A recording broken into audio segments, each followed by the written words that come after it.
বন্ধুগণ, আজকে সবচেয়ে একটি গুরুত্ব বিষয়, এই গাজীপুর শিল্প কারখানা অধ্যুষিত এলাকা, মানুষের রুটি রুজির আয়ের একটি জায়গা, কিন্তু আমরা দেখতে পাচ্ছি এই শ্রমিক অধ্যুষিত এলাকা গাজীপুর সবার আশুলিয়া বিভিন্ন জায়গা অস্থির হয়ে উঠছে। আমরা পরিষ্কার ভাবে বলি, শ্রমজীবী মানুষের অধিকার আদায়ে গণ অধিকার পরিষদ লড়াই করেছে। শ্রমজীবী মানুষের অধিকার প্রতিষ্ঠিত না হওয়া পর্যন্ত গণ অধিকার পরিষদের এই লড়াই অব্যাহত থাকবে। ন্যূনতম মজুরি কিংবা জিনিসপত্রের দামের প্রতিবাদে গণ অধিকার পরিষদ, শ্রমিক অধিকার পরিষদ সবসময় রাজপথে ছিল। যখন ওই চট্টগ্রামের তাপ বিদ্যুৎ কেন্দ্রে শ্রমিকদেরকে গুলি করে পিটিয়ে মারা হয়, ন্যূনতম মজুরি বৃদ্ধির আন্দোলনে শ্রমিকদের উপরে লাঠিচার্জ করা হয়, বকেয়া বেতনের দাবিতে শ্রমিকদের আন্দোলনকে দমন করার জন্য লাঠিয়াল বাহিনী ব্যবহার করা হয়, আমরা তার পাশে দাঁড়িয়েছি। আগামীতেও শ্রমিকদের যে কোনো যৌক্তিক এবং ন্যায়সঙ্গত অধিকার আদায়ের আন্দোলন সংগ্রামে শ্রমিক অধিকার এবং আমরা অগ্রভাগে থাকব। শ্রমিক ভাই বোনদেরকে আমরা এই কথাটুকু বলতে পারি।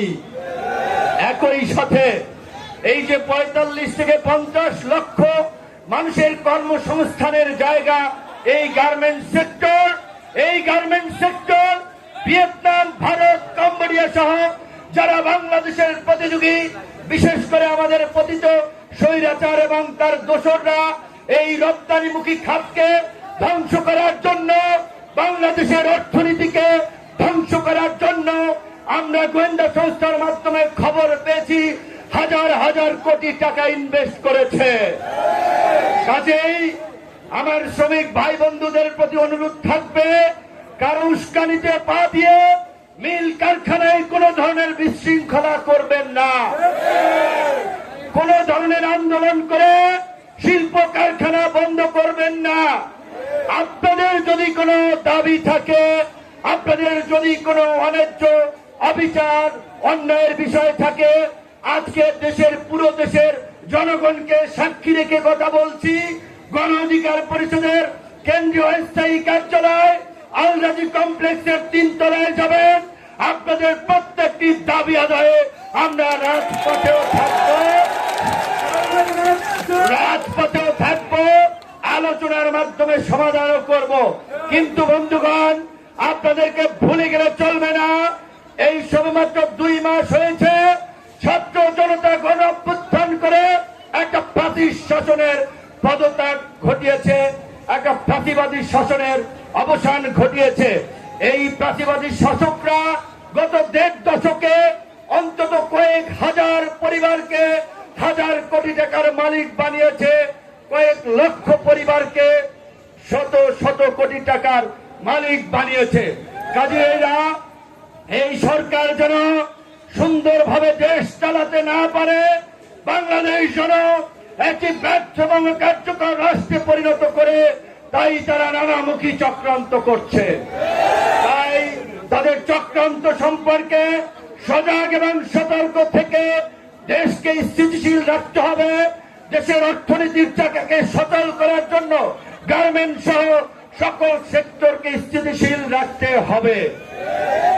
আমরা পরিষ্কার ভাবেই বলছি, গার্মেন্টস সহ শ্রমিকদের যে ন্যূনতম মজুরির দাবি ২০,০০০ টাকা অত্যন্ত যৌক্তিক দাবি। গার্মেন্টস সহ অন্যান্য প্রতিষ্ঠানের শ্রমজীবী মানুষরা ওভারটাইমের জন্য যে বেতনের দাবি করছে যৌক্তিক দাবি। এক্সট্রা ডিউটি করালে মানসম্মত নাস্তা দেওয়া যৌক্তিক দাবি। আগামীতে আমরা মেধার ভিত্তিতে বাংলাদেশ গড়ে তুলতে চাই। পরিকল্পিতভাবে রাষ্ট্র গঠনে আমাদেরকে কাজ করতে হবে, পরিকল্পনা নিতে হবে। আমরা মনে করি গর্ভবতী মায়েদের গর্ভবতী হওয়া থেকে শুরু করে তার মানসম্মত খাবার, সুষম খাদ্যের জন্য রাষ্ট্রকে একটা ভর্তুকি দেওয়া উচিত, যাতে মেধাবী একটা নতুন শিশুর দুনিয়াতে আগমন ঘটে।